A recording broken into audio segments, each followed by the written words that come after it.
All right, so thanks for coming.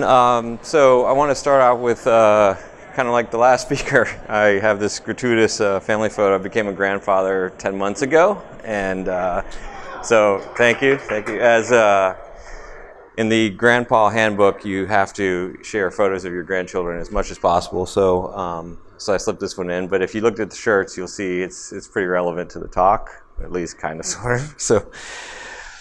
Anyway, so I want to talk about a project I started back in 2009 and some of the things that we've learned over the years in connecting. Hello? You can't hear?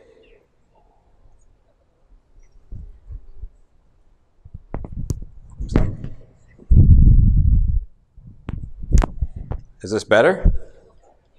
Okay. So anyway, I wanted to talk about a project I started back in 2009 that was built on WordPress and built to connect WordPress to the social web and to email and to really build a following. I'm using this as an example just because it's got a pretty long history and to illustrate kind of some of the things that change on the web. I do consulting as well, and so a lot of these things I bring to my clients as well. So it's not limited to this. So when you get into what this is and how this works, I really think it applies to a lot of sites. No Trouble is a site that I started, like I said, in 2009. It's an online magazine for bass players. I'm a bass player. I'm doubting many of you are, if any of you are. You're a bass player? All right. So we're like the offensive linemen of the music world. Like, offensive linemen can walk around, nobody knows who they are, nobody hardly knows their name, but if they're not part of the mix, you'll definitely know it. In music, if you didn't have bass, you probably wouldn't like the song. That's my sales pitch for bass players. And so I would say the bass playing audience is a niche of a niche. So when I started this, I had no idea how big this could become. But I didn't really care about that. All I cared about was really connecting with the bass playing world online, connecting them to us, connecting them to each other. And so that's the story behind this site. When I talk to non-bass players, and I mention the site's name is No Treble, I want to get out of the way right now. It has nothing to do with the song. We registered our domain at least 5 years before the song, so please don't bring it up. We're pretty sensitive about it. So just real quickly, to say like 8+ years, where have we gotten? Again, this is a very niche site, but we reach 130,000 unique people a month who visit 280,000 times. We have 220,000 Facebook fans roughly, and we send out about 107,000 emails a month. So, from our perspective, it definitely worked. I don't think any of us would have predicted these numbers when we started, but we do continue to grow. So, I guess maybe one day we'll know how many bass players there are in the world. This project definitely would not have happened without WordPress. I'm amazed at how this free piece of software has really leveled the playing field. When we started this, there was a very dominant print magazine out in the marketplace, and we knew we had to reach at least their audience to be in the same conversation as them, and that was daunting for us. But like I said, we felt like WordPress was going to level the playing field for us. We didn't have to do what a print magazine has to do in terms of investing money. We certainly didn't have to invest in a content management system. We just had to invest in building something from that. And so this has made me more of a WordPress fan than probably any project I've ever been involved in. And what I noticed about WordPress that I love so much when we started was how we could connect it through tools, to various places. In 2009, I was already having like severe email fatigue, and I'm sure most of you all have it as well. And so I decided that I didn't want to force email on people, and I didn't want to rely on just search. I wanted people to be able to find us and follow us on their platform of choice. So if they wanted email, they could sign up for email. If they wanted to follow us on Facebook or Twitter, MySpace was still a thing at the time, if you can believe that. We pushed our content out to these platforms, and we gave very equal footing to all these things and let people decide, how do you want to follow us? I was very much a Twitter person at the time, and I did not like Facebook personally. And so when I started this thing, I was working really hard to get a Twitter following. I thought, this is the place to be. This is what I love. And after a couple of months and working really, really hard, we had 400 Twitter followers on the site. And I don't know if that's good or bad, but I looked over at our Facebook page, which was on complete autopilot, and we had 2,500 fans without doing anything.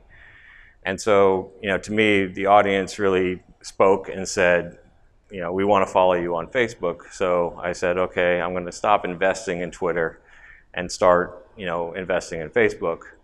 I say that to everybody just to say, find out where your audience is, let them show you where they are, and then pick your focus. If I had just said we're Twitter, we would be tiny today. I'm sure of it. And to illustrate that point, we have 220,000 Facebook fans today. We have 18,000 Twitter followers, and we've always promoted it equally. So, it's definitely, what the market has told us is make sure you focus on Facebook. At the time that I started this, there really weren't any plugins or any off-the-shelf tools for pushing content from WordPress to Facebook and Twitter. I know there's a lot out there now. I actually had a plugin built. It's proprietary, but it does all that. When a story goes live on WordPress, it automatically gets posted to our Facebook page, our Twitter account. I would say when you're posting to social, make sure you're not doing title link. Twitter's a little harder, but for Facebook, our plugin allows us to write commentary as if a human being was actually pasting the link into Facebook. And so it's not just title link, it's not boring, it's something short and sweet and to the point, but it looks like a human being actually posted it. And I think that's really important, as much as the open graph image, the image that's shared on the Facebook page is extremely important. You want to look human. WordPress has scheduled posts, so for convenience, if you're having lunch or in a meeting, your post is going to go live. That's how I view this sort of thing. It doesn't mean like it should be completely automatic. You wouldn't write a bad blog post and just schedule it. You would, you'd be thoughtful about it. The same thing has to go for, when you share that stuff out to social, to think about the message that you're attaching to that piece of content.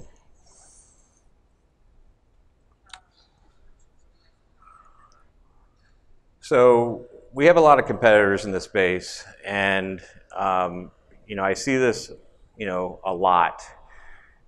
People are treating social like video games. We have to have the number one, most followers, of anybody in our space. And, it's really kind of a flawed strategy in my mind. For us, we want bass players. If a non-bass player visits the site, we're not upset about that, but we want to reach bass players. And so the number doesn't matter near as much as the relevance of our audience. So if anybody remembers WeFollow, this is a pretty old slide, but it's the best demonstration I can think of for this sort of thing. WeFollow used to track Twitter accounts, and they would rank them by number of followers, or so I thought, just number of followers. And so you see we were number 8 on the list back whenever this screen grab was taken. And so I was kind of bummed about that. I was like, oh, I want to be number 1. Well, what I didn't notice was this other tab until later, to the left of the most followers, which is, most influential. And so, So I saw, oh wow, we're number 1, and this was for the keyword base, which obviously can also mean bass, as one of these is about bass fishing. But we were number 1. And what was interesting is when I put them side by side, the 7 accounts that had more followers with us weren't even in the top 10 at all for influence. And so it really, you know, for me, was a good lesson learned that we weren't number one on Twitter for followers, but we were number one for influence when it came to the keyword base.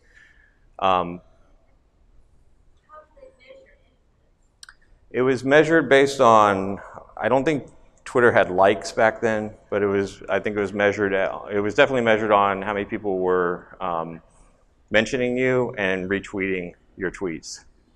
So, you know, obviously the more conversation around what you're tweeting, you know, the more obviously your influence is versus just having more and more followers.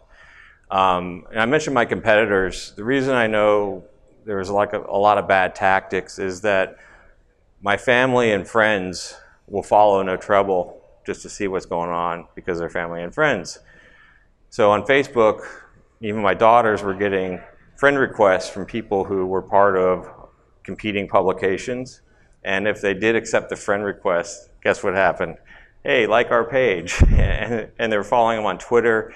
And so they're, you know, it was clear, right? They're going after our fans, hoping to just, you know, pick up as much as they can without looking at the relevance of those fans at all. You know, they're just like trying to pick off everything they could from us.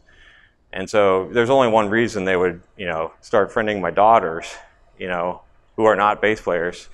You know, it's just simply to you know, get those numbers. And so that's where, you know, I think that's in part why this influence thing was so, you know, low for everybody else. So as we got going, and especially as our Facebook page started getting traction, I'm a big sticker guy, if you can tell from my laptop, if you can see it. I decided to do a sticker for us, and I've got a bunch here if anybody wants any. Definitely you in the back, the bass player. What we did was we promoted, you know, get a free sticker. So all you had to do is send us a self-addressed stamped envelope, and we would send you a sticker back. And so, you know, they were coming in, our P.O. box was starting to fill up with these things. I was sticking a sticker in, I was handwriting a little note on an index card and putting it back in the envelope. And one of the things I asked people was, once you put the sticker on whatever you put it on, send us a photo to this email address. And we started getting these photos, and yeah, I mean, just tons of them. And I mean, like I expected to see a sticker on a car or a sticker on a bass amp. I never expected, there's one picture here, down here, lower left. Somebody actually put them on their basses. I mean, I wouldn't put my own sticker on my own bass, but they did it. And so what was great about this was we started to post these pictures to Facebook and saying, so-and-so just sent us this pic. Well, the number one question we got when the photo went up was, how do I get one? And so we'd link to the page. We gave away probably 20,000 stickers, you know, over time, and this really went viral. This really, you know, spread our word, and you know, it's obviously our logo on the sticker, and you know, it was very instrumental to us growing our Facebook audience and having our brand out there everywhere, and it even helped us to launch our online store because people overseas couldn't send us a self-addressed envelope, and they were like, we want a sticker, we want to pay you for it. So I started an online store at that time where we not only sold stickers, but we sold t-shirts with our logo on it. And that really helped monetize the site and get it, you know, at the time I was self-funding it. When we launched this store, I didn't have to self-fund it anymore. And, you know, we're doing two things there. We were making money to hire new contributors and pay our bills, but we're also getting our brand like everywhere. I go to concerts, I see people wearing No Trouble t-shirts. I'm driving down 66 in Virginia, I see cars with No Trouble stickers on it, and you know, friends and family are sending me pictures saying, I just saw a sticker in a parking lot on the back of a car. And so, you know, it just kept growing and growing that way. And I had no idea that giving away free stickers was actually going to, you know, one day lead to making money. As I said at the beginning, one of the things that, you know, we love doing is connecting with bass players, and for us, that means that we like to feature our readers. So, you know, we cover all the famous bass players, but we also cover people that, are worth covering, but they're not famous yet. So every week we do a reader spotlight.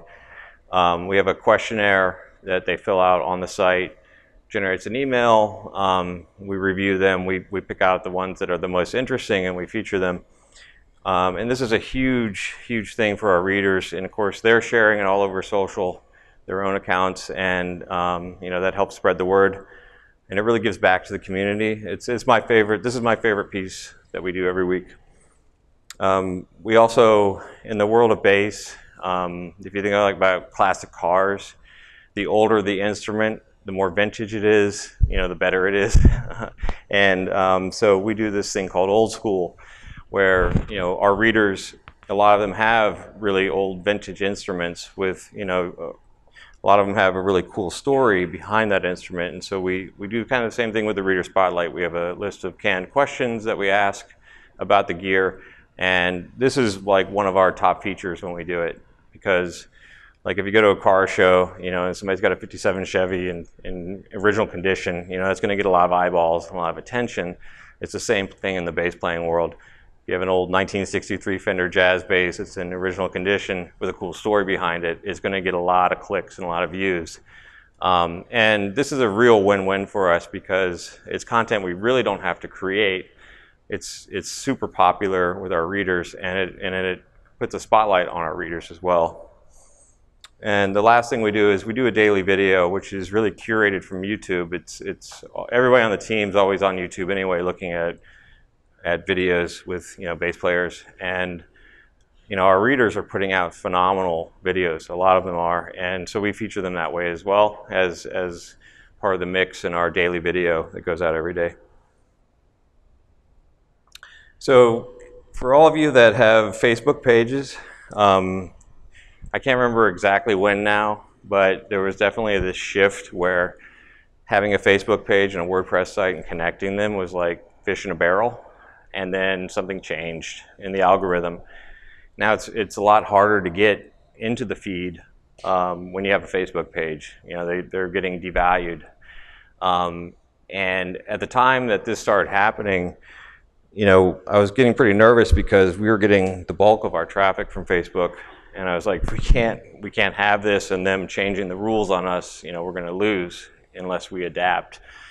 And I think this is a good rule of thumb for anything on the web. You have to be paying attention to what's going on. You have to be paying attention to, where your traffic's coming from, and you have to always be looking for what's the new thing I need to do. How do I need to pivot? If we had just let things to go, No Trouble would be, in big trouble instead of this continued growth we're seeing. So basically, like I said, 70% of our traffic was coming from social, and 20% was coming from search, and 10% was coming from everything else that also included email. So I wanted to just, say, look, forget this. We gotta adapt. And so we started to focus on SEO, and we started to focus on email as two ways to kind of take this audience that we still had and was still healthy, and say, let's get them, especially on email, for the ones that want to. We don't force it on anybody, but we changed our tactics, and I'll show you in a couple of screens here exactly how we did the email thing. But today, we have a very much more balanced, source of traffic, which is far less scary than relying on one platform for all your traffic. So this is probably like the coolest thing for me about how WordPress works with something like a MailChimp or another email provider. What we had originally was just a daily email. Subscribe to us and we'll send you an RSS-based email every day of the most recent posts since the last email. And daily email is really tough because, as I'm sure you all know, days will go by before you'll even, you'll see it, but you're not opening it. And then after you see like, oh, I haven't opened the last 15, I'm unsubscribing because I don't want any more email. And so that certainly was happening. We're seeing a lot of volatility in our subscribe and unsubscribe rates on our daily email. And so what I decided to do was leverage what WordPress does built in, which is we have all these categories on No Trouble. and subcategories. So we have people who write, bass lessons. They have their own category. And if you go to your category URL in WordPress and you add feed to the end of it, you'll get the RSS feed just for that category. So what we did was we said, okay, we have all these columnists, we have these sections of interest that get a lot of traffic and they have a lot of social activity around them. We're gonna segment our email list down to that level. So for example, we have a guy that writes a Q&A column every week. It goes live every Wednesday afternoon. It's called Ask Damien Erskine, and he fields one reader question a week. This is an extremely popular column for us. And so if I go back to the screen grab, when you're on one of Damien's columns and you get to the bottom, it says get Damien Erskine's column in your inbox every Wednesday. And so we haven't been running this very long, but at the time that we added this to the site, we're sending out about 40,000 monthly emails. And in a few months, it's gone up to 107,000 monthly emails. And more important to that is not how many emails we're sending, but the fact is that these segmented, very focused emails that we're sending out are getting open rates and click rates that are at least 10 times as high as the daily email. And we're seeing virtually no unsubscribes to these segmented lists. And so, as I said, having this traffic that we have now and promoting this, segmented list concept to people is definitely helping us retain that traffic we would have naturally lost with Facebook. So, I'd highly recommend if you have a WordPress site with specific categories that are of interest to certain people, experiment with that RSS to email function. MailChimp's not the only one that does it, but they make it super simple. You drop the RSS feed in, and you set your time of day that you want it to go out and which days you want it to go out, and just let it run. So I've always kind of been against boosting posts on Facebook, but I think if you have a Facebook page and you care about that audience, it's almost necessary evil. It's hard, when you're trying to monetize what you're doing with the site, it's hard to justify spending money to get people, to a post. And what I've found works for us is I never boost a post that doesn't get any organic traction. So if we have 10 likes on a post and no comments, I'm not boosting that one, because boosting a bad post has never worked for me to get bigger numbers. But when we see that something is really happening organically with a post, we see hundreds of likes, we see lots of comments and a bunch of shares, I will boost those posts, because that definitely will take, when there's a good post and you boost it, you'll see relevant response to that. I typically will boost a post for $5, sometimes 10, and really depends on how long I want the boost to last. But a lot of times I'll boost it for $5 for a day or two. I might do $10 for 3 days. It really depends on how big has this post gone organically. And what I've noticed is that by doing that, we run AdSense, we sell our t-shirts and stickers, and we have our subscribes. And when I boost the post, we tend to make at least that much in the AdSense revenue from that boost. We'll sell another t-shirt and we'll pick up more subscribers, and that's really, that's enough for me. We're recouping the $5 easily, and picking up those extra email subscribers means now we've captured people that we paid for on Facebook. And they may not see us on Facebook for another week or so, but they're going to get our emails now. So it's definitely worth it. I think if you can say that there's return on investment to that boost, it's definitely worth testing it. But again, I wouldn't boost a bad post. Only boost the good ones. So as part of this constant experimentation and everything, we actually started a Facebook group back in July, I think. And I noticed that after I did it, all our competitors have it. They're all closed, so I don't really see what's going on. And we did a closed group, and we kind of seeded it with us personally inviting our bass playing friends to join. And once we got up to about 800, we said, look, we need a kind of a guidelines for this group, this community. And so we asked our members to help us shape that, like what they wanted out of this group. And so we created our guidelines. We make it a pinned post, so when you go into the group, it's the top one. It gets a lot of attention.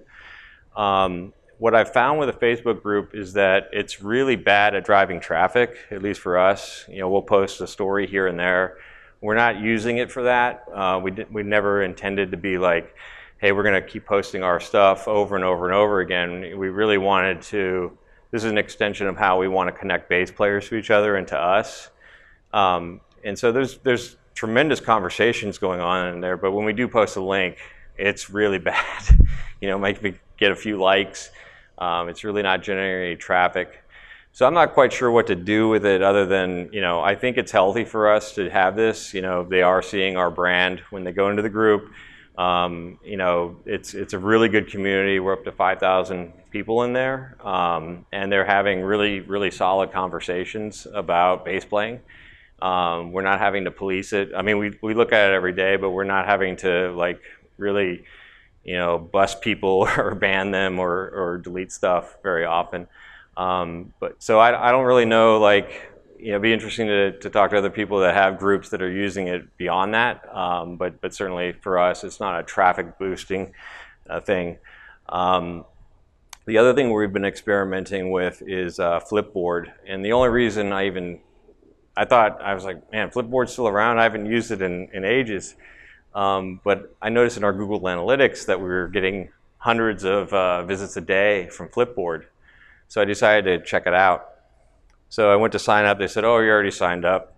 Got my password back, got in there, and I went to set up a magazine. They said, oh, you already have a magazine set up. So at some point along the way, I did this. But we are posting one of our top stories of the day to Flipboard, and we're seeing that it's actually creating a lift in traffic to us. And so it's a beautiful app. I don't know if you all use it or not, but it's definitely another thing to look at. And I would have never known if analytics hadn't shown us we're getting a couple hundred visits a day from Flipboard without us doing anything. So that's been an interesting thing. I don't know where we are on time. I get a lot of questions on these talks, and so that's it for my slides. If you all have questions, I'm happy to answer them. If not, I'm sure if I could use a coffee after lunch. Thank you.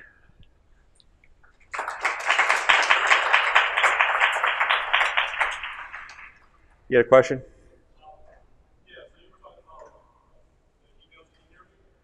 I think so.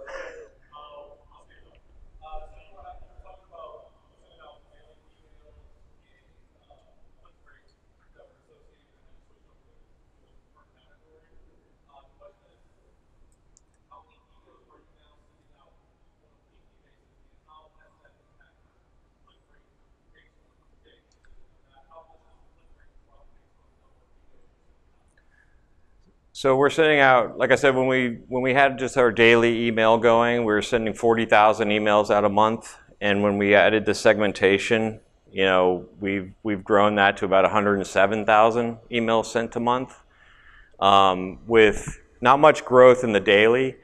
That's got this up and down kind of volatility. We get 5 subscribes, we get 3 unsubscribes, we get whatever. It's pretty common for us to see that kind of bouncing ball.